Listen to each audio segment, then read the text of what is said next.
Hello, my name is Anjali Kumari. I am from IIT Kanpur. So let's get started. आज हम unit and dimension का part 2 करने वाले हैं जिसमें हम डायमेंशन पार्ट एंड एरर्स को कवर करने वाले हैं। एंड लास्ट क्लास में भी बताया था कि इस पूरे चैप्टर से नीट में एक ही क्वेश्चन आता है जनरली। तो इस क्वेश्चन का वेटेज, इस चैप्टर का वेटेज है 1 question from the chapter. And आज हम कवर करने वाले हैं about dimensional analysis, dimensional formula and equation. Example देंगे हम डायमेंशनलेस क्वांटिटीज का, फिर हम पढ़ेंगे principal of homogeneity of dimensions and and करेंगे एरर्स पे एंड बहुत सारे प्रीवियस ईयर क्वेश्चंस को ट्राई करेंगे इन टॉपिक्स में जो जो आया है। ओके, तो स्टार्ट करते हैं पहले टॉपिक से जो कि है डायमेंशनल एनालिसिस। अब डायमेंशनल एनालिसिस क्या होता है?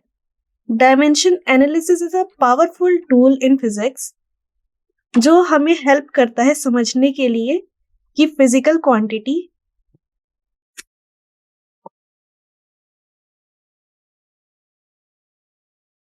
कैसे ड्राइव होती है यूजिंग फंडामेंटल डायमेंशन।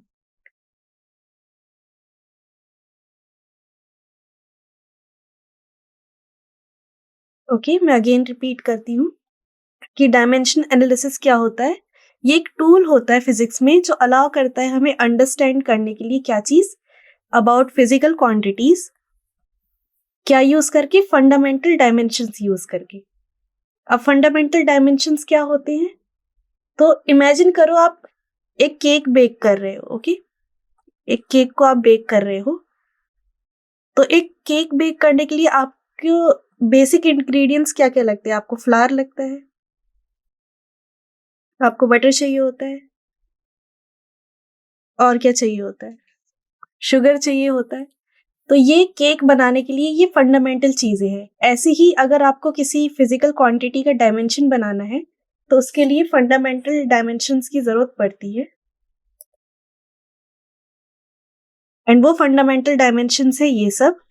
लेंथ, जिसको हम लार्ज ब्रैकेट कैपिटल लेटर्स में लिखते हैं। डायमेंशंस लिखने का तरीका होता है कि हमें ये बॉक्स वाले ब्रैकेट्स में लिखना होता है, सारी क्वांटिटीज को कैपिटल में लिखना होता है। एंड इन क्वांटिटीज की अलग अलग पावर होती है एंड इन पावर्स के डिफरेंट डिफरेंट कॉम्बिनेशन है इन बेसिक यूनिट।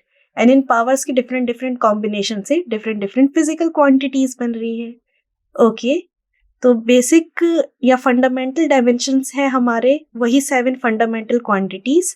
लेंथ, जिसको इस तरीके से लिखा जाता है, large bracket capital L, mass को ब्रैकेट के inside capital M, time T, electric current को कैपिटल ए से लिखा जाता है। आपको इसकी यूनिट याद होगी, यूनिट एम्पियर थी, उससे आप याद रख सकते हो कि करंट को कैपिटल ए में लिखा जाता है। थर्मोडायनेमिक टेम्परेचर को कैपिटल के से लिखा जाता है। यूनिट मैंने बताई थी आपको कि एसआई में क्या यूज करते हैं, केल्विन यूज करते हैं। लुमिनस इंटेंसिटी कैंडेला होता है और उसको स्मॉल सी डी लिखा जाता है। एंड अमाउंट ऑफ सब्सटेंस को मोल लिखा जाता है। ओके, स्मॉल लेटर में, बाकी सारे के सारे कैपिटल्स होते हैं। तो ये बेसिक होता है, ये हमारे बेसिक 7 फंडामेंटल डायमेंशन है। एंड इन डायमेंशन के डिफरेंट डिफरेंट कॉम्बिनेशन से हम दूसरी फिजिकल क्वांटिटीज को बना सकते हैं।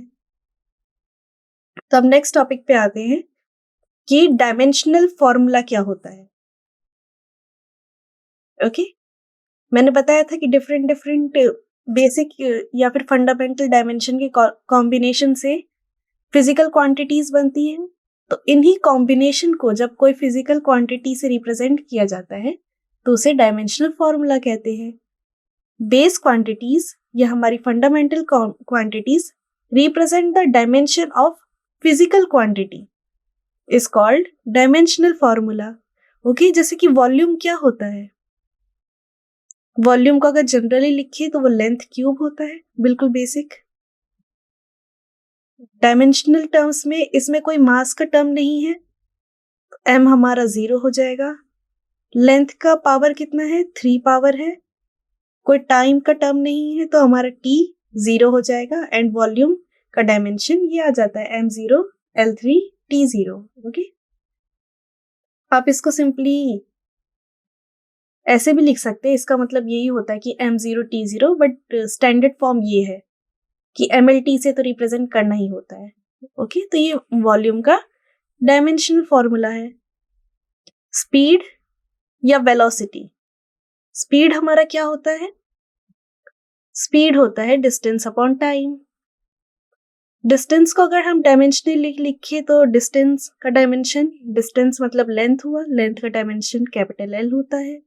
कोई पावर नहीं है तो इसकी भी पावर 1 रहेगी। टाइम का डायमेंशन t होता है। ओके, तो स्पीड का डायमेंशन L अपॉन टी है। अब इसे हम स्टैंडर्ड फॉर्म में लिखेंगे तो क्या हो जाएगा, m0 l1 and t because ऊपर की साइड चला जाएगा तो t-1। वेलोसिटी भी डिस्प्लेसमेंट अपॉन टाइम होता है। डिस्प्लेसमेंट भी एक टाइप की लेंथ है तो उसका डायमेंशन L अपॉन टी ही हो जाएगा एंड सेम चीज आ जाएगी। एक्सेलरेशन क्या होता है, एक्सेलरेशन होता है velocity upon time and velocity क्या होता है, वेलोसिटी या स्पीड डिस्टेंस अपॉन टाइम, तो d अपॉन टी स्क्वायर बन गया। अब हम इसे अगर डायमेंशनल फॉर्मूले के अकॉर्डिंग लिखे तो इसमें कोई मास का टर्म नहीं है तो m0, एक ही डिस्टेंस का टर्म है तो L divided by T square है तो t-2 इसका डायमेंशन फॉर्मूला बन गया। मास डेंसिटी, ओके, कहीं भी अगर वर्ड डेंसिटी आ जाए तो इसका मतलब ये कि हम इस क्वांटिटी को वॉल्यूम से डिवाइड कर रहे हैं। ओके, तो मास डेंसिटी का मतलब हो जाएगा मास अपॉन वॉल्यूम। अगर मैं आपसे पूछूं कि एनर्जी डेंसिटी क्या हो जाएगी, फिर एनर्जी डेंसिटी, एनर्जी डेंसिटी हो जाएगी एनर्जी डिवाइडेड बाय वॉल्यूम। तो यहां पर हम जानने की कोशिश करते हैं कि मास डेंसिटी का फॉर्मूला, डायमेंशनल फॉर्मूला क्या होगा। तो मास डेंसिटी को अगर हम लिखे तो इसमें एक मास का टर्म है, वॉल्यूम जनरली L क्यूब होता है तो L क्यूब हो जाएगा। इसमें कोई टाइम का टर्म नहीं है तो इसका डायमेंशनल फॉर्मूला बन जाएगा m1 m raise to the power 1, L cube ऊपर की साइड आ जाएगा तो L-3, टाइम का कोई टर्म नहीं है तो t0 और इस ब्रैकेट के अंदर हम क्लोज कर देंगे इसको। Okay, so this is all about dimension formula. हम फिजिकल क्वांटिटी को बेस क्वांटिटी से रिप्रेजेंट करवा रहे हैं, इसी को डायमेंशनल फॉर्मूला कहते हैं। अब नेक्स्ट है हमारा कि डायमेंशन इक्वेशन क्या होती है।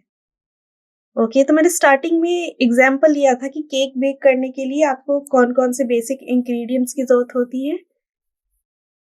अब dimension equation is like baking instruction दे रखा है हमें कि अगर हमें वॉल्यूम का डायमेंशन चाहिए तो वो कौन कौन सी बेसिक फंडामेंटल डायमेंशन से मिलके बनेगा, वो मिलके बनेगा m0 l l3 वॉल्यूम है ये कैपिटल V, t0।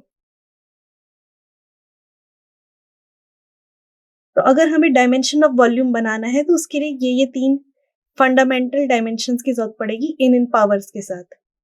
तो ये हमें इंस्ट्रक्ट कर रहा है कि अगर हमें वॉल्यूम का डायमेंशन बनाना है तो किस किस फंडामेंटल डायमेंशंस की जरूरत पड़ेगी।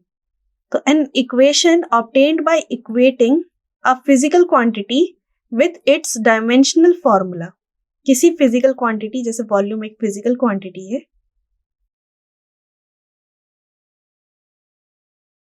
फिजिकल क्वांटिटी को हम इक्वेट कर रहे हैं किससे, उसके डायमेंशनल फॉर्मूले को। तो इस चीज को कंप्लीटली बोलेंगे क्या, इसको बोलेंगे dimensional equation, dimensional equation. Okay, इस फिजिकल क्वांटिटी V का ये डायमेंशनल इक्वेशन है। ओके, अब ये स्मॉल v, ये स्मॉल v किसको रिप्रेजेंट कर रहा है? ये स्मॉल v रिप्रेजेंट कर रहा है वेलोसिटी को। एंड इसका डायमेंशनल फॉर्मूला हमने पढ़ा था m0l(t-1) है। तो अगर वेलोसिटी को भी इस कर्ली ब्रैकेट में लिख दिया जाए सिंपली, तो फिजिकल क्वांटिटी है ये वेलोसिटी, और इसको हम डायमेंशनल फॉर्मूले के साथ इक्वेट कर रहे हैं, तो ये इसकी डायमेंशनल इक्वेशन बन गई। ऐसे ही सिमिलरली आप डेंसिटी को लिख सकते हो। क्या लिख सकते हो? हमने पहले ही पढ़ा है, पिछली स्लाइड में पढ़ा था कि डेंसिटी का डायमेंशनल फॉर्मूला क्या होता है? m1l-3 t0। तो ये डायमेंशनल इक्वेशन बन गई। क्या आप लोग बता सकते हो फोर्स का डायमेंशनल इक्वेशन क्या होगा? Dimensional equation of force.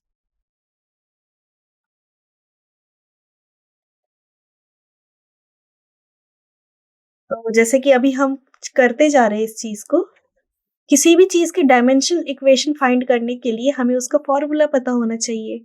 तो फोर्स का फॉर्मूला क्या होता है? Mass into acceleration.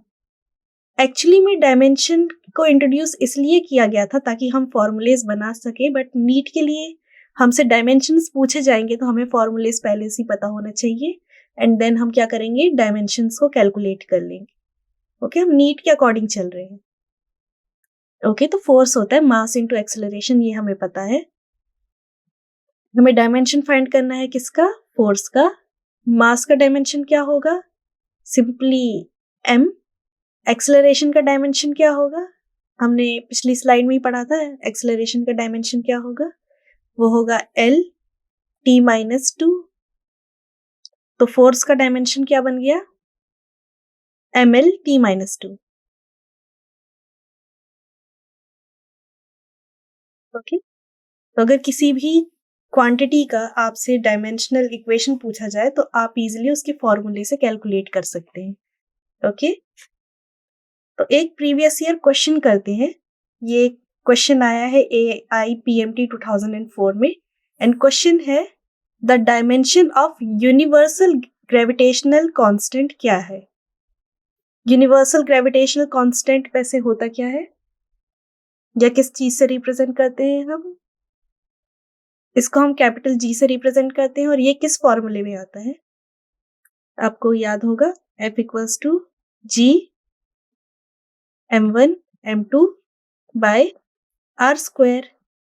तो अब हमें इस G का डायमेंशंस फाइंड करने हैं। वो कैसे फाइंड करेंगे? इक्वेट करके। अभी थोड़ी देर पहले हमने फोर्स का डायमेंशन निकाला, वो क्या था? ml(t-2). G का डायमेंशन हमें कैलकुलेट करना है। मास का डायमेंशन क्या होगा? m। दूसरे मास का डायमेंशन क्या होगा? वो भी मास है तो उसका डायमेंशन m ही होगा। r डिस्टेंस है, डिस्टेंस का डायमेंशन क्या होता है? l होता है, एंड इस पे स्क्वायर लगा हुआ है तो l स्क्वायर बन जाएगा। अब सिंपली हम G का डायमेंशन कैलकुलेट कर सकते हैं, इसको यहाँ मल्टीप्लाई में ले जाके और इन दोनों क्वांटिटीज को डिवाइड में ले जाके। तो डायमेंशन ऑफ G क्या हो जाएगा? मल्टीप्लाई एंड सिंप्लीफाई करने के बाद इसको कैलकुलेट करो, ये हो जाएगा m-1,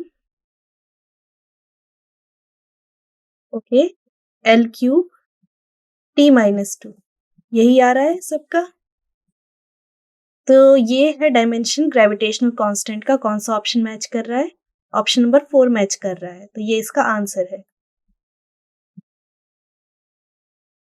तो इस टाइप के क्वेश्चंस नीट में आया करेंगे कि आपको किसी भी क्वांटिटी का डायमेंशन पूछ लिया जाएगा।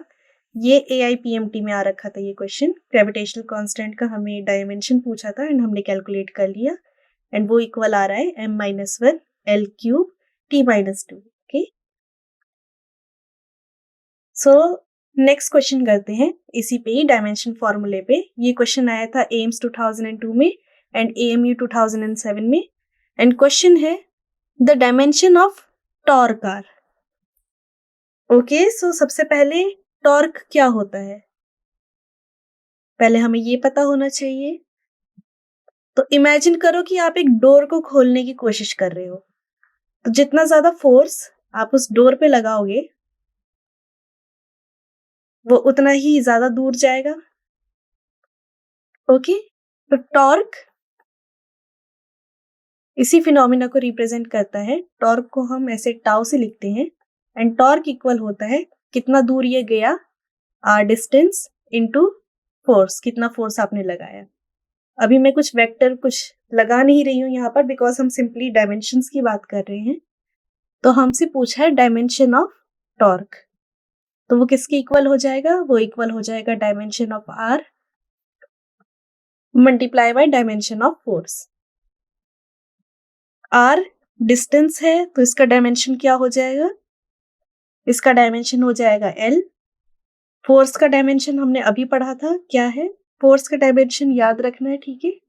हम हर बार कैलकुलेट नहीं करते रहेंगे। सो इसका डायमेंशन है ml t-2, मल्टीप्लाई कर दो तो क्या हो जाएगा? ml2 t-2। ये डायमेंशन किसका आ गया? ये डायमेंशन आ गया टॉर्क का। कौन सा ऑप्शन मैच कर रहा है? थर्ड ऑप्शन मैच कर रहा है।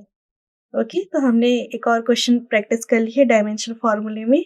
सो आई होप आप दूसरे भी क्वांटिटीज का डायमेंशन कैलकुलेट कर सकते हो।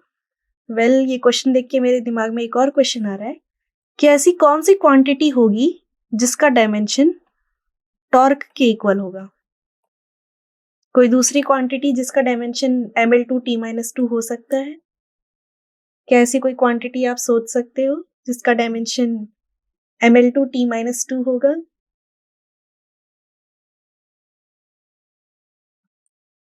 तो आंसर है यस, एक और क्वांटिटी है जिसका डायमेंशन ml2 t-2 होता है and that is energy.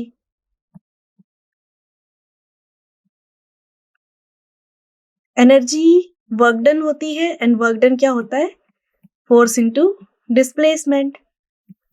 Force का dimension again ml t-2 and displacement का डायमेंशन l, तो ml2 t-2 is the dimension of energy और वही टॉर्क की डायमेंशन है।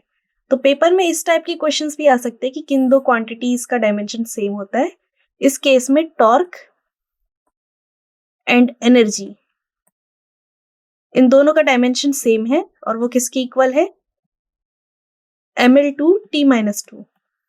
टॉर्क एक अलग क्वांटिटी है, अलग चीज को डिफाइन करती है। Energy capacity to do work है, ये अलग चीज को डिफाइन कर रहा है, बट डायमेंशनली इन दोनों का फॉर्मूला सेम है। ओके, तो ऐसी बहुत सारी क्वांटिटीज होंगी जिनका डायमेंशन फॉर्मूला सेम होगा।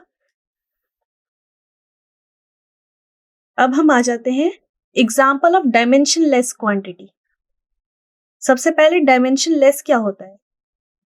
ऐसी क्वांटिटी जिसमें कोई भी डायमेंशन नहीं हो, मतलब m0, l0, t0, a0, जितनी भी हमने चीजें पढ़ी थी, k0, cd0 एंड लास्ट क्या था? मतलब सबकी पावर 0 हो, कोई भी डायमेंशन ना हो, उन क्वांटिटीज को डायमेंशनलेस क्वांटिटीज कहते हैं। फिजिक्स में ऐसी बहुत सारी क्वांटिटीज एग्जिस्ट करती है। यहाँ पर मैंने 7 क्वांटिटीज के बारे में बताया है जो डायमेंशनलेस है। इसके अलावा और भी होती हैं। पहला है the argument of special function. Argument का मतलब होता है theta angle. Theta generally tan inverse y upon x होता है। y भी लेंथ है, x भी लेंथ है, इन दोनों का रेशो कैंसिल हो जाएगा, l0 आ जाएगा और 10 के अंदर होगा। तो आर्ग्यूमेंट का भी जो डायमेंशन होगा, आर्ग्यूमेंट या फिर इसको एंगल बोल दो, एंगल का डायमेंशन 0 होगा हमेशा, m0, l0, t0, सारी क्वांटिटी 0। ओके, ट्रिग्नोमेट्रिक फंक्शन उन सब का डायमेंशन नहीं होता है, सब डायमेंशनलेस क्वांटिटी होती है, मतलब साइन थीटा, कॉस थीटा, ठीक है, सारे ट्रिग्नोमेट्रिक फंक्शंस डायमेंशनलेस होते हैं। लॉगरिथमिक फंक्शंस भी डायमेंशनलेस होते हैं। लॉग के अंदर कोई भी फंक्शन रखा हो, ओके, वो हमेशा लाइक डायमेंशनलेस ही होना चाहिए। लॉगरिथमिक फंक्शन हमेशा डायमेंशनलेस होते हैं। Exponential function e raised to the power something हमेशा इस तरीके से पावर डिजाइन होती है फिजिक्स में कि वो डायमेंशनलेस क्वांटिटी होती है। प्योर नंबर 5 का क्या डायमेंशन होगा? 5 में कोई मास नहीं है, कोई लेंथ नहीं है, कोई टाइम नहीं है, तो ये भी एक डायमेंशनलेस क्वांटिटी है। तो सारे प्योर नंबर डायमेंशनलेस होते हैं। Ratio of similar physical quantities, ये क्या कह रहा है? ठीक है, एक फोर्स से F1, एक फोर्स से F2, मैं F1 बाय F2 करती हूँ एंड उसका डायमेंशन कैलकुलेट करती हूँ। फोर्स का डायमेंशन क्या था? mlt-2। दूसरे फोर्स का क्या डायमेंशन होगा? सेम ही होगा, है तो वो फोर्स ही। तो ये एक डायमेंशनलेस क्वांटिटी बन गई। तो अगर सिमिलरली फिजिकल क्वांटिटीज का अगर आप रेशो कैलकुलेट करोगे तो वो हमेशा डायमेंशनलेस आएगी। ओके, एंड नेक्स्ट है रिफ्रैक्टिव इंडेक्स। मैंने लास्ट क्लास में बताया था रिफ्रैक्टिव इंडेक्स क्या होता है। ये रेशो होता है speed of light in vacuum divided by speed of light in a medium. Okay, and because ऊपर एंड नीचे दोनों जगह स्पीड ऑफ लाइट है तो ये भी कैसी हो जाएगी? एक डायमेंशनलेस क्वांटिटी हो जाएगी। तो these are the some example of dimensionless quantities. इसके अलावा भी और होती है, आप चेक कर सकते हैं या कमेंट में लिख सकते हैं आपको और कौन कौन सी डायमेंशनलेस क्वांटिटीज याद आ रही है। ओके, तो अब आगे चलते हैं।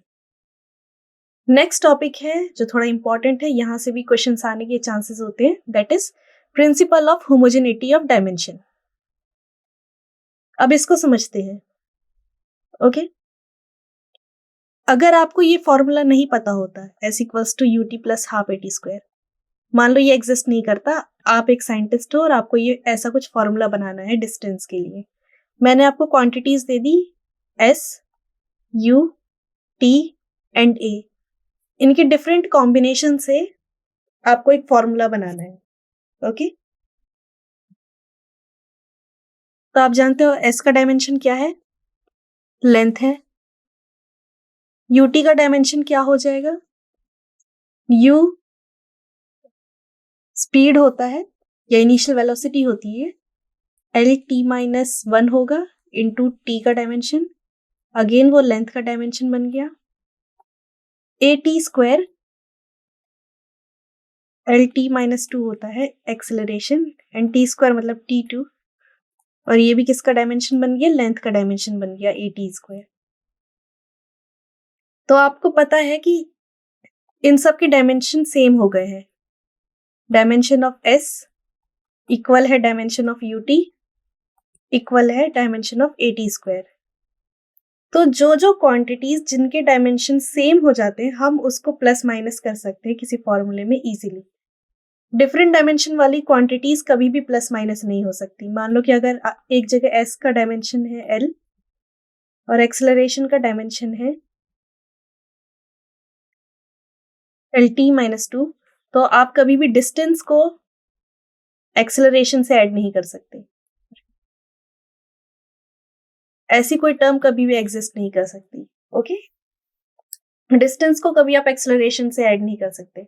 ये लाइक ऐसा होगी कि जैसे कि आप 1 kg ऑफ फ्रूट्स को ऐड कर रहे हो 1 लीटर ऑफ मिल्क के साथ, ऐसा पॉसिबल नहीं है। ओके, ये दोनों बिल्कुल ही अलग चीज हो जाती है। तो खाली जो सेम डायमेंशन जिनका होता है वही ऐड एंड सब्ट्रैक्ट हो सकते हैं। तो फर्स्ट पॉइंट यही कह रहा है, the magnitude of physical quantities may be added together or subtracted from another only if they have same dimensions।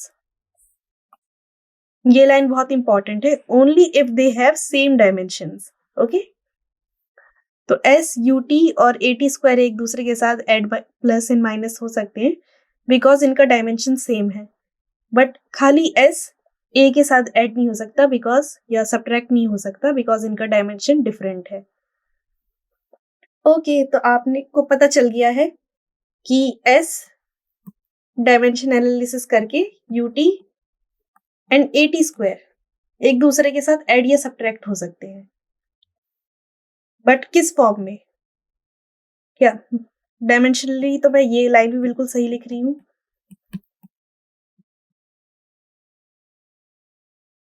तो तो डायमेंशनली ये लाइन बिल्कुल करेक्ट है, बट क्या एक्चुअली में करेक्ट है? नहीं, हम जानते हैं कि करेक्ट फॉर्मूला क्या होता है, ये होता है। तो सेकंड पॉइंट यही बता रहा है, the dimension consistency does not guarantee correct equation. आपने ये चेक कर लिया कि ये डायमेंशनली कंसिस्टेंट है, बिल्कुल सही तरीके से ऐड सब्ट्रैक्ट में कर रही हूँ, बट डायमेंशनली कंसिस्टेंस होना इस चीज की गारंटी नहीं दे रहा है कि इक्वेशन बिल्कुल करेक्टेड है। लाइक ये अगर डायमेंशनली ये इक्वेशन बिल्कुल करेक्ट है,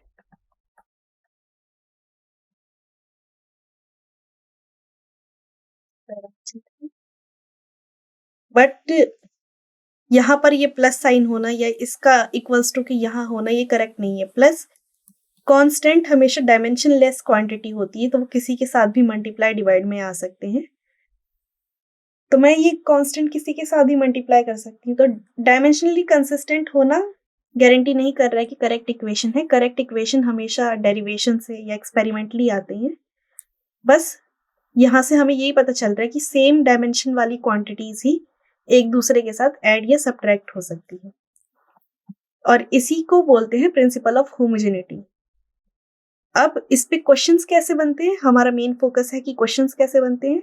तो ये एक मैंने प्रीवियस ईयर क्वेश्चन डाल रखा है, एंड क्वेश्चन आया है AIPMT 2006 में, एंड क्वेश्चन पूछ रहा है the velocity v of a particle at a time t is given by, velocity इस इक्वेशन से दे रखी है, where ABC are constant, the dimension of ABC are respectively।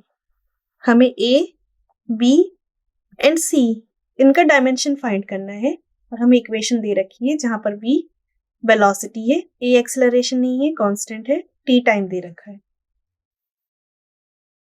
अब डायमेंशनली हमें इक्वेशन बताना है, तो इसका मतलब क्या, हम प्रिंसिपल ऑफ होमोजेनिटी का यूज कर सकते हैं, बिकॉज वो हमें करेक्टली बता देगा कि कौन क्या क्या डायमेंशन होगी, बिकॉज सेम डायमेंशन वाली चीज ही हमेशा ऐड एंड सब्ट्रैक्ट होती है। जब सेम डायमेंशन वाली चीजें ऐड एंड सब्ट्रैक्ट होती है, तो dimension of p velocity equal होगा डायमेंशन ऑफ AT। सही लिख रही हूं मैं, because dimension of S equal था डायमेंशन ऑफ AT स्क्वायर के, बोथ लेंथ थे। तो डायमेंशनली ये लाइन जो लिखी है मैंने बिल्कुल करेक्ट है। वेलोसिटी का डायमेंशन क्या है, वेलोसिटी का डायमेंशन है LT -1। यहाँ पर t का डायमेंशन क्या हो जाएगा, t का डायमेंशन है t, इसको सिंप्लीफाई कर दें एंड a का डायमेंशन कैलकुलेट कर सकते हैं। a का डायमेंशन फिर क्या हो जाएगा, LT -2। ओके, तो हमने a का डायमेंशन कैलकुलेट कर लिया। अब b एंड c का कैलकुलेट करना है। तो आप इस वाली लाइन को देखो, c t के साथ ऐड हो रहा है, इसका मतलब क्या हुआ कि डायमेंशन ऑफ c इक्वल होना चाहिए डायमेंशन ऑफ t के, एंड t का डायमेंशन क्या होता है, कैपिटल T।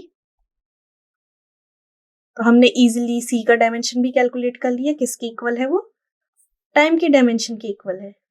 हमने a का डायमेंशन कैलकुलेट कर लिया, हमने c का डायमेंशन कैलकुलेट कर लिया। अब हमें b का डायमेंशन कैलकुलेट करना है। तो अब इसके लिए डायमेंशन इक्वेशन लिखते हैं हम, कि डायमेंशन ऑफ b इक्वल होगा dimension of b upon t plus c। Add हो रहे हैं, बिकॉज ये क्वांटिटी और ये क्वांटिटी ऐड हो रहा है, तो ये डायमेंशनली इक्वल होने चाहिए थे। अब dimension of b divided by इसका डायमेंशन क्या था, डायमेंशन t था। ऐसा मैं लिख सकती हूँ ना, करेक्ट है ये बिल्कुल, क्योंकि हम डायमेंशन लिख रहे हैं, c का डायमेंशन भी t है, t का डायमेंशन भी t है, तो मैं इसको t लिख सकती हूँ। किसके डायमेंशन के इक्वल है, वेलोसिटी के, जो कि होता है LT -1। तो b का डायमेंशन क्या आ गया, b का डायमेंशन इक्वल हो गया L के। तो कोई है जहां पर ये a का डायमेंशन LT -2, b का डायमेंशन L एंड t का dimension T। So option 1 is correct. So इस टाइप के क्वेश्चन आते हैं प्रिंसिपल ऑफ होमोजेनिटी में, नीट के एग्जाम में। ओके, लास्ट क्वेश्चन हम करते हैं डायमेंशन पे, फिर हम एरर्स पे आ जाएंगे। सो क्वेश्चन ये है, ये आया है AIPMT 2008 में, एंड क्वेश्चन पूछ रहा है which two of the following 5 physical parameters, ये 5 फिजिकल पैरामीटर दे रखे हैं, हैव द सेम डायमेंशन। इन 5 में से किन 2 के डायमेंशन बिल्कुल सेम है। तो जब भी ऐसे क्वेश्चंस आते हैं तो थोड़ा हम स्पीडली कुछ चीजों को एलिमिनेट कर सकते हैं। ओके, जैसे कि रिफ्रैक्टिव इंडेक्स, हमें इसका डायमेंशन पता है, डायमेंशनलेस क्वांटिटी है, तो डायरेक्टली लिख सकते हैं। डाइलेक्ट्रिक कांस्टेंट, ओके, ये अभी आपने शायद पढ़ा नहीं होगा बिकॉज 12th क्लास का टॉपिक है, बट जब आएगा तो आपको समझ में आ जाएगा। ये भी एक डायमेंशनलेस क्वांटिटी होती है। तो क्या कोई ऑप्शन है बी एंड सी? नहीं, बी एंड सी ऑप्शन नहीं है। एनर्जी डेंसिटी, अभी मैंने बताया था इसका डायमेंशन किसके इक्वल होगा, हमने कैलकुलेट किया था। हमने एनर्जी डेंसिटी को कैलकुलेट किया था, मैंने बताया था क्या होता है। हमने सॉरी एनर्जी का डायमेंशन कैलकुलेट किया था और मैंने एक्सप्लेन किया था कि एनर्जी डेंसिटी क्या होती है। तो एनर्जी डेंसिटी को कैपिटल यू या स्मॉल यू से रिप्रेजेंट किया जाता है, और ये होता है energy divided by volume. Density लिखा है बिकॉज हमने एनर्जी का डायमेंशन कैलकुलेट किया था, वो क्या था, ml2 T-2। वॉल्यूम का डायमेंशन है L3, तो ये किसके इक्वल हो जाएगा, ml-1 T-2। ओके, ये एनर्जी डेंसिटी का डायमेंशन आया हमारे पास, ml-1 T-2। Young's modulus,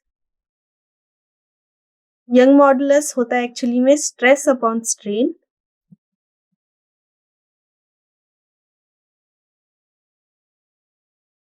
stress होता है force upon area, and strain होता है length divide by change in length. तो length divided by change in length एक डायमेंशनलेस क्वांटिटी होगी। फोर्स अपॉन एरिया का डायमेंशन क्या होगा, फोर्स होता है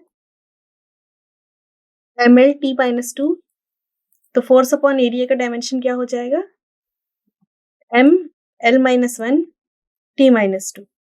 ओके, तो आप देख रहे हो ए एंड डी का डायमेंशन बिल्कुल सेम है, एंड यस हमारे पास है ऑप्शन में, तो ये इसका करेक्ट आंसर है। चलो हम ये भी कैलकुलेट कर लेते हैं, मैग्नेटिक फील्ड का डायमेंशन क्या होगा।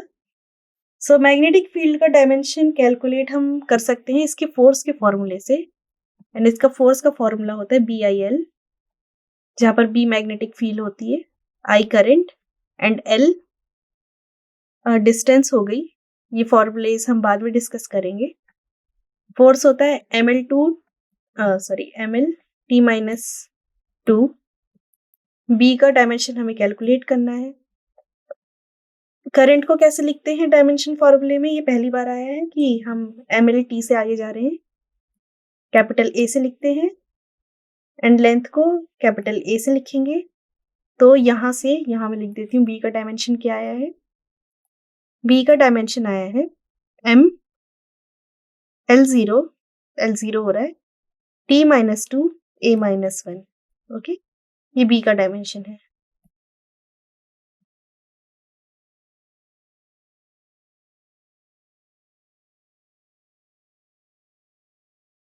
ओके, तो आप देख रहे हो energy density and Young's modulus का डायमेंशन सेम है।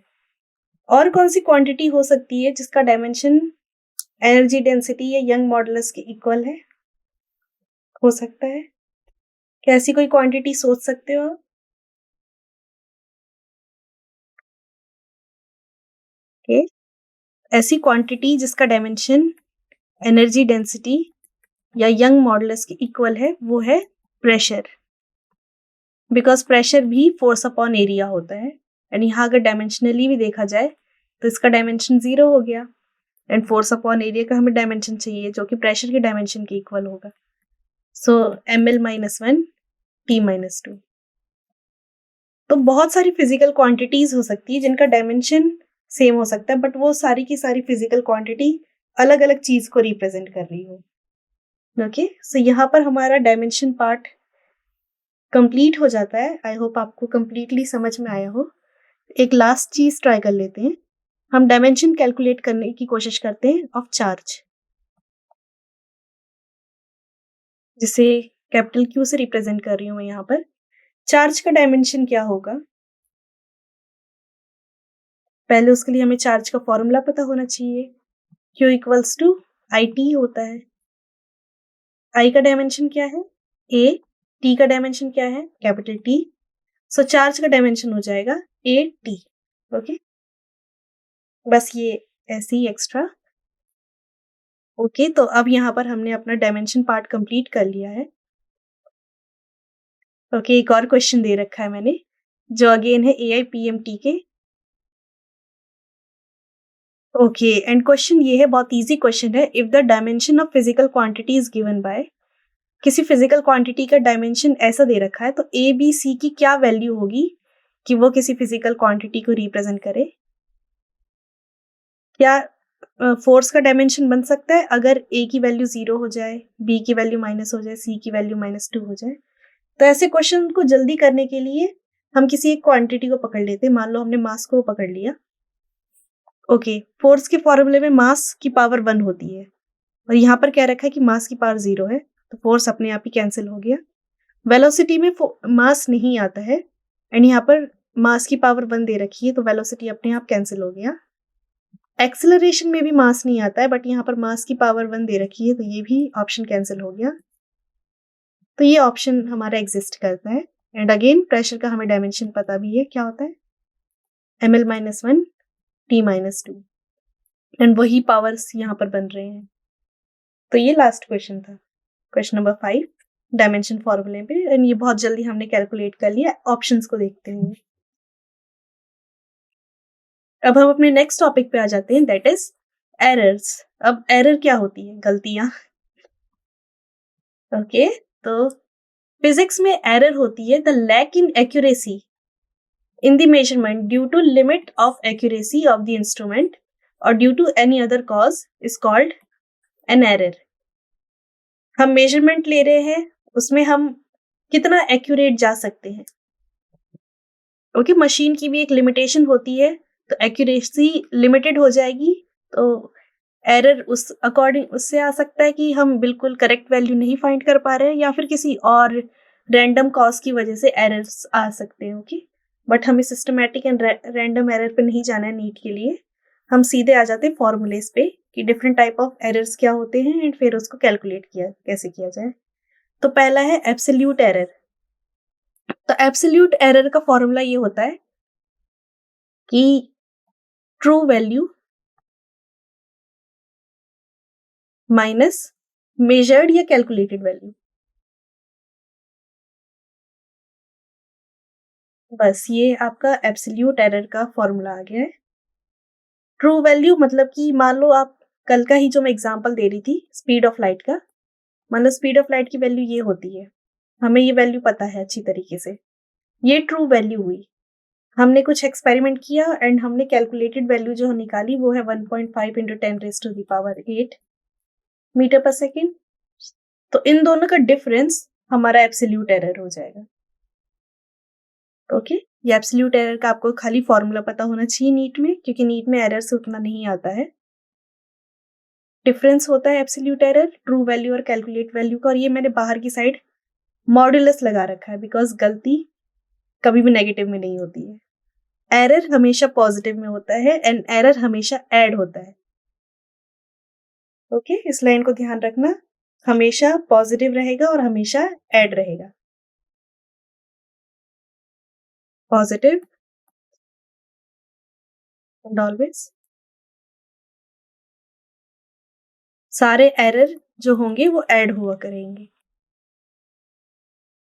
अब एब्सोल्यूट एरर निकालने के लिए अगर आपने बहुत सारे मेजरमेंट लिए तो उसको कैसे निकाल सकते हैं? तो मान लो आपने कोई एक्सपेरिमेंट किया, उसमें आपने पहला मेजरमेंट लिया वो है A1, दूसरा A2, तीसरा A3 एंड सो ऑन। आपने ये मेजर्ड वैल्यू कैलकुलेट करी, कोई एक्सपेरिमेंट आप कर रहे थे उसके लिए, एंड आपने फिर क्या किया, इन सारी वैल्यू का मीन कैलकुलेट किया, तो ट्रू वैल्यू अब मीन हो जाएगा। ओके, अब इस केस में एब्सोल्यूट एरर कैसे कैलकुलेट करें? तो हमें सबसे पहली चीज होती है वो डेल्टास कैलकुलेट करने होते हैं। और डेल्टा कैसे कैलकुलेट कर रहे होते हैं? जो हमारा मीन आया है या ट्रू वैल्यू है उसमें से इन क्वांटिटीज को सब्ट्रैक्ट करके। ओके, ये हमारे डेल्टा हमने कैलकुलेट कर लिए हैं। और हमेशा याद रखना है कि जो डेल्टास हम लेंगे वो पॉजिटिव भी आ सकते, नेगेटिव भी आ सकते हैं, बट हम उसका मैग्नीट्यूड पे ही फोकस करेंगे। मतलब कि क्या, हमेशा पॉजिटिव वैल्यू को ही सिलेक्ट करेंगे। फॉर एग्जाम्पल, आपने कोई एक्सपेरिमेंट किया, उसकी कैलकुलेटेड वैल्यू आ रही है आपके पास 22335 सपोज। ओके, आपने मीन निकाला, इसका मीन क्या हो जाएगा?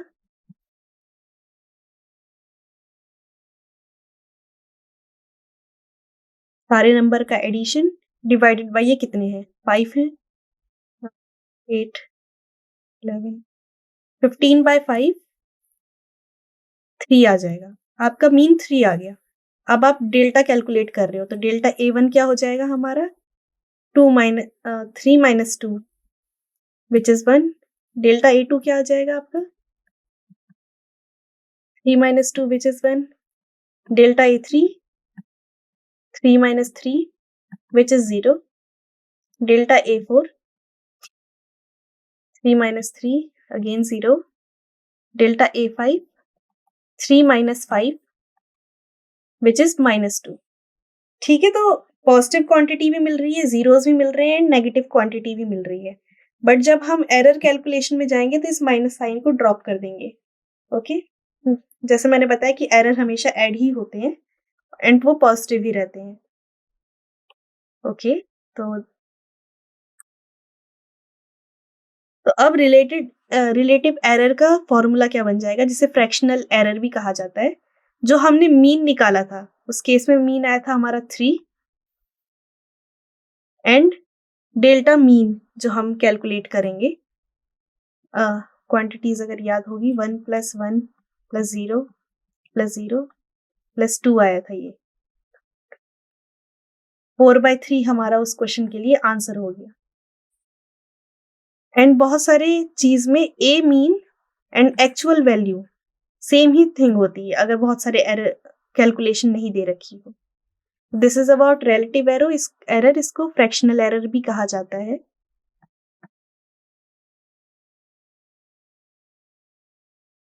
और ए मीन एंड एक्चुअल वैल्यू एक ही चीज हो जाती है।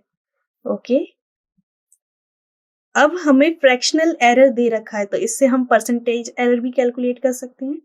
फ्रैक्शन से परसेंटेज में कैसे जाते हैं?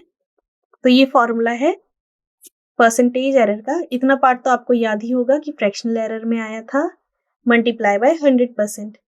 तो हम इससे क्या कैलकुलेट कर लेंगे? परसेंटेज एरर कैलकुलेट कर लेंगे। ओके, फ्रैक्शनल एरर से परसेंटेज एरर में आने का ये फॉर्मूला है। ओके, यहाँ पर मैंने एक क्वेश्चन डाल रखा है और ये क्वेश्चन आया है नीट में ही 2020। A clock measures time interval and gives the following reading. हमें ये रीडिंग्स दे रखी है 1.25, 1.124। ओके, ये 5 रीडिंग्स हमें दे रखी है एंड हमें कैलकुलेट करना है percentage error. Percentage relative error मतलब परसेंटेज एरर ही ऑफ द ऑब्जर्वेशन। तो कैसे कैलकुलेट करेंगे? पहला स्टेप क्या होगा? पहला स्टेप हमारा वही होगा, मीन कैलकुलेट करो। Step number 1। स्टेप नंबर 2 क्या होगा? सारे डेल्टास कैलकुलेट करो। डेल्टास को कैलकुलेट किया जाएगा। थर्ड क्या होगा? डेल्टा एन मीन कैलकुलेट करेंगे हम। एंड फोर्थ हमारा जो फॉर्मूला है delta n mean divided by mean, and because percentage error calculate करना है तो मल्टीप्लाई बाय 100%। ओके, तो ये 4 स्टेप पे ये क्वेश्चन को सॉल्व किया जाएगा एंड इसका सॉल्यूशन मैंने दे रखा है, ये रहा। सबसे पहले तो हमने क्या किया है, एवरेज कैलकुलेट किया है या फिर मीन कैलकुलेट किया है।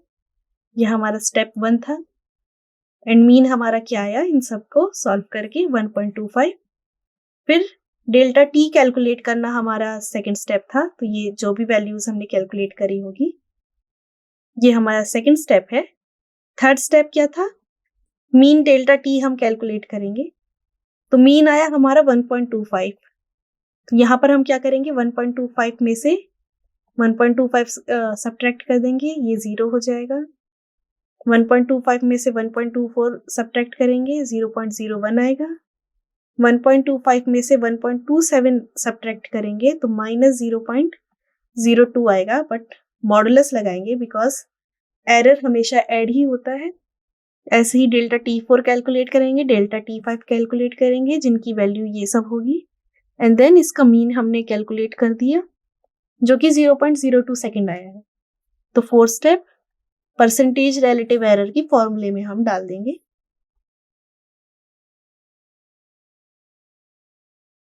तो परसेंटेज रिलेटिव एरर का फॉर्मूला क्या था, delta T mean divided by mean into 100% and calculate किया था, हमारा फाइनल आंसर 1.6% आ गया।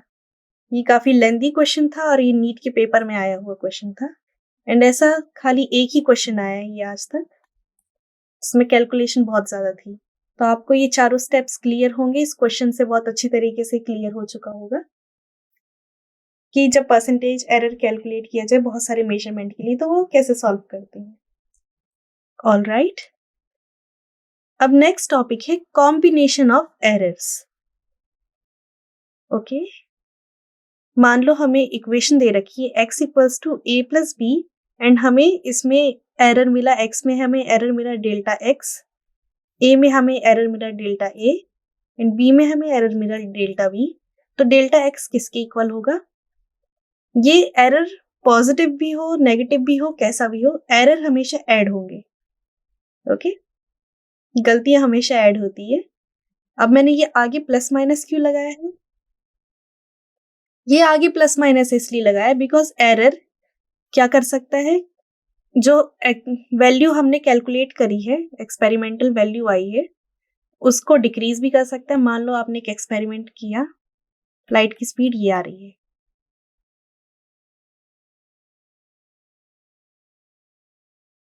अब एरर आपके को मिला,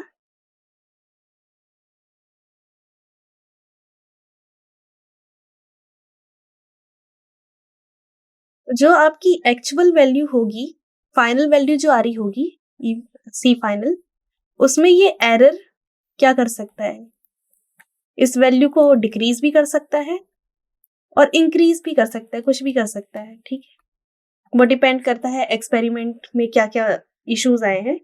इसलिए एरर को हमेशा किसी एक्चुअल वैल्यू के साथ प्लस माइनस की फॉर्म में लिखा जा सकता है, बिकॉज एरर एक्चुअल वैल्यू को डिक्रीज भी कर सकता है एंड इंक्रीज भी कर सकता है।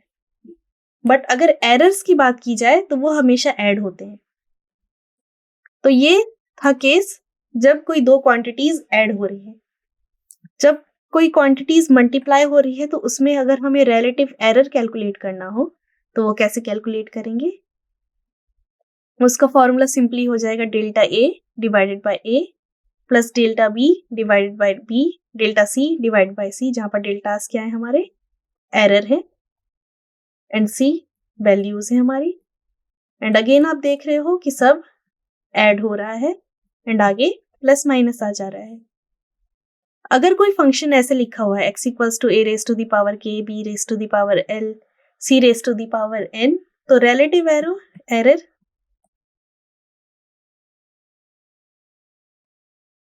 जो कि होता है delta x divided by x, क्या होगा, सिंपली पावर बाहर आ जाएंगी एंड हो जाएगा delta a divide by a, जैसे यहाँ पर नॉर्मली किया था, बस पावर क्या हो गई बाहर आ गई, plus l divided into delta b by b plus n delta c by c।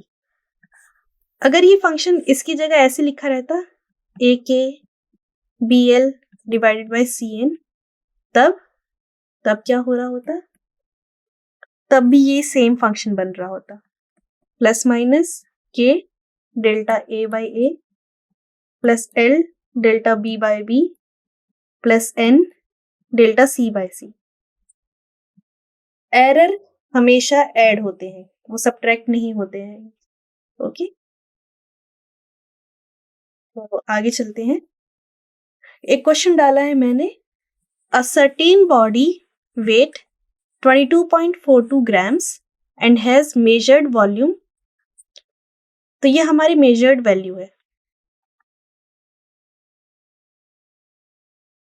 ये and ये, ठीक है। The possible errors in the measurement of mass and volume, ये हमें errors दे रखे हैं कि mass में कितना error है हमारा 0.01 and volume में कितना error है हमारा 0.1. What is the maximum possible error in the density? Density में maximum possible error क्या होता है? तो उसके लिए हमें पहले density का फॉर्मूला पता होना चाहिए। वो क्या होता है? mass upon volume. अब मैक्सिमम पॉसिबल एरर परसेंटेज में पूछा गया है, तो हमें फाइंड करना है delta rho divided by rho into 100%। ये हमें कैलकुलेट करना है, तो इसको कैसे कैलकुलेट करेंगे?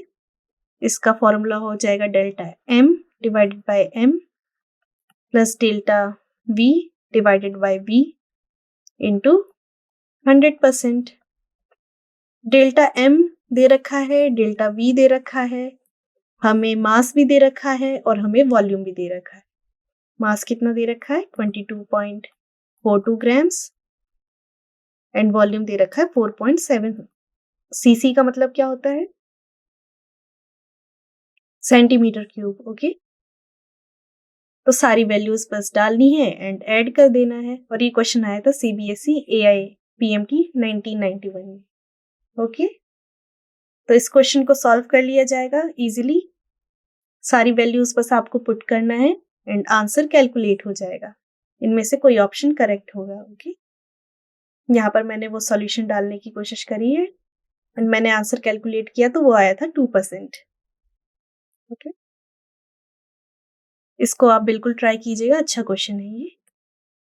नेक्स्ट क्वेश्चन है, in an experiment 4 quantities a b c and d are measured with percentage error. हमें परसेंटेज एरर्स दे दिया है, मतलब हमें क्या गिवन है?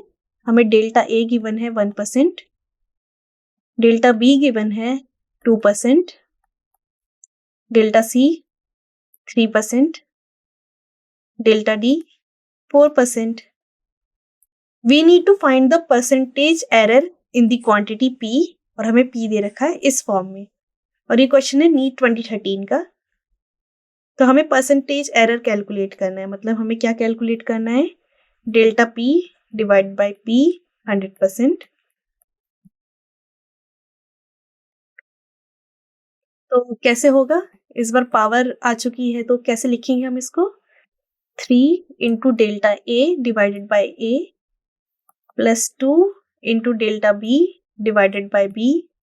ये दोनों टर्म्स तो डिवाइड में है, बट मैंने बताया था कि एरर हमेशा ऐड होता है, तो डेल्टा सी बाय सी कोई पावर नहीं है because plus delta D by d into 100%। आपको डेल्टा ए बाय ए दे रखा है। ओके, परसेंटेज एरर्स दे रखे थे आपको।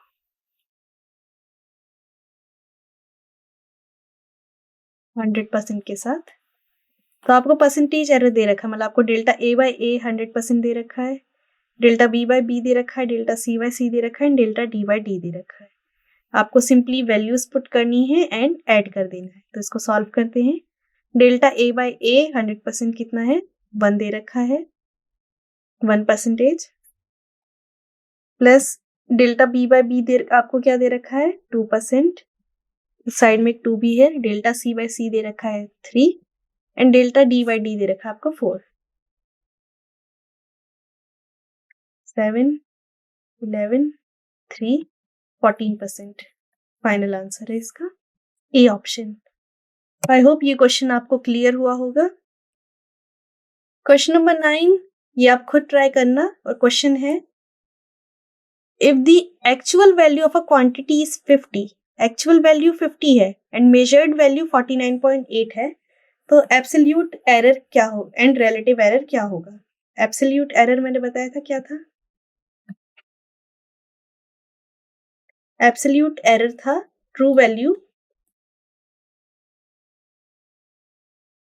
Minus calculated value, and relative error delta A by A, और डेल्टा ए क्या था, एब्सोल्यूट एरर ही था, और ए क्या है हमारा, ट्रू वैल्यू है।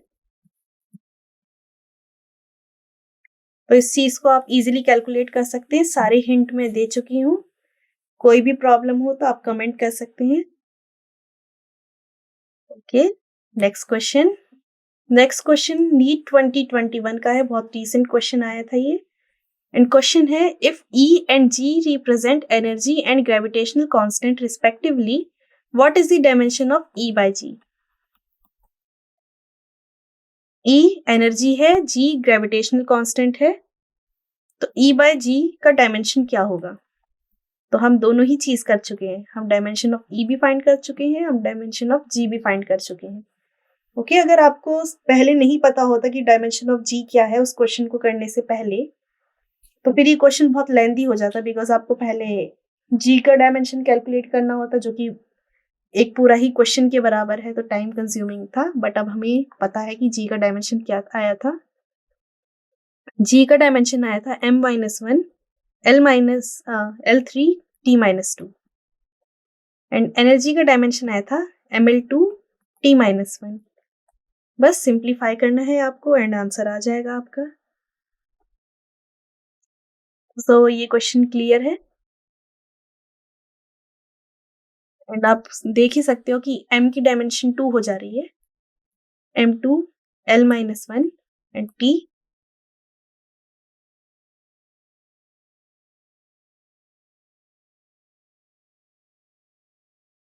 And T0। सो इसका ए ऑप्शन करेक्ट है। ओके, अब हम लास्ट क्वेश्चन पे आ जाते हैं, एंड यहाँ पर हमारा यूनिट एंड डायमेंशन चैप्टर बिल्कुल कंप्लीट हो जा रहा है। एंड क्वेश्चन है, if force F, acceleration A and time T are chosen as fundamental physical quantity, find the dimension of energy। Okay,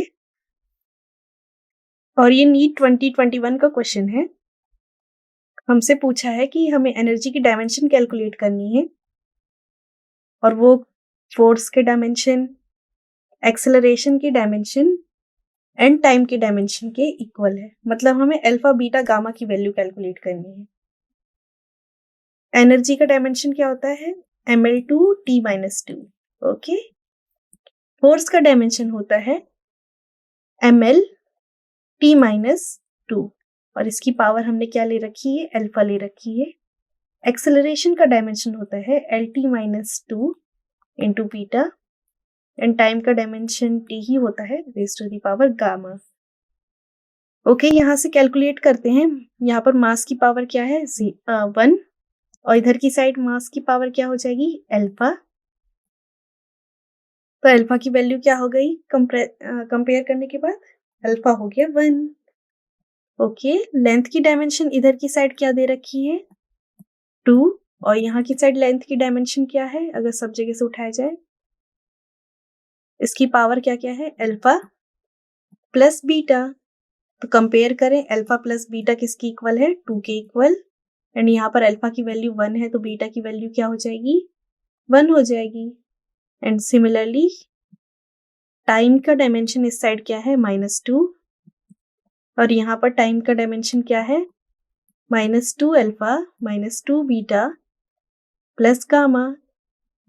compare करें, -2 इक्वल टू अल्फा 1 है तो -2 हो जाएगा, बीटा भी 1 है तो -2 हो जाएगा, प्लस गामा। सो गामा की वैल्यू आ गई 2। ऐसा कोई इक्वेशन है जहां पर अल्फा 1, बीटा 1 एंड गामा 2 हो? इसका मतलब ये फोर्स, एक्सेलरेशन, टाइम स्क्वायर, ऐसा कोई इक्वेशन है? यस, सेकंड इक्वेशन है। सो ये इसका आंसर होगा। तो हमने नीट में आए हुए अभी तक के सारे क्वेश्चंस यूनिट एंड डायमेंशन के most of the questions try कर लिए हैं, एंड यहाँ per unit and dimension chapter complete होता है। हमने सारी टॉपिक्स को कवर कर लिया है, बट अगर आपको कोई भी डाउट हो तो आप साथ ही ऐप के क्वेरी सेक्शन में जाकर वो अपना क्वेश्चन पूछ सकते हैं। हम जल्दी से जल्दी आंसर देने की कोशिश करेंगे। So thank you.